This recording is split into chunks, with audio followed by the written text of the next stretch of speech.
आज हम बात करेंगे रस के बारे में। रस को काव्य की आत्मा कहते हैं, यानी सोल ऑफ पोएट्री।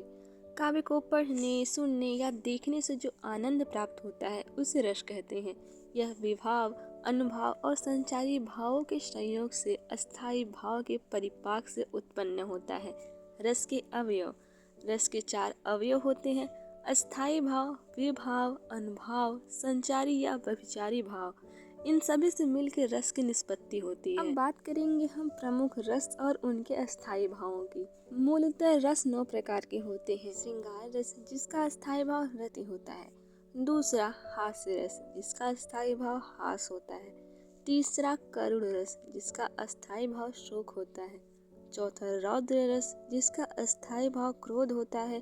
पांचवा वीर रस, जिसका अस्थायी भाव उत्साह होता है। छठा भयानक रस, जिसका अस्थायी भाव भय होता है। सातवां विभत्स, जिसका अस्थायी भाव जुगुप्सा या घृणा होता है। आठवां अद्भुत रस, जिसका अस्थायी भाव विस्मय या आश्चर्य होता है।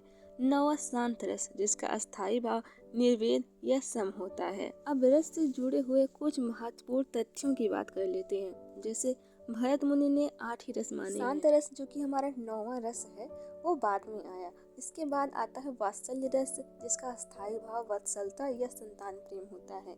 11वां है भक्ति रस, जिसका अस्थायी भाव भगवत विषयक रति या अनुराग होता है। ये सारे रस बाद में जोड़े गए हैं।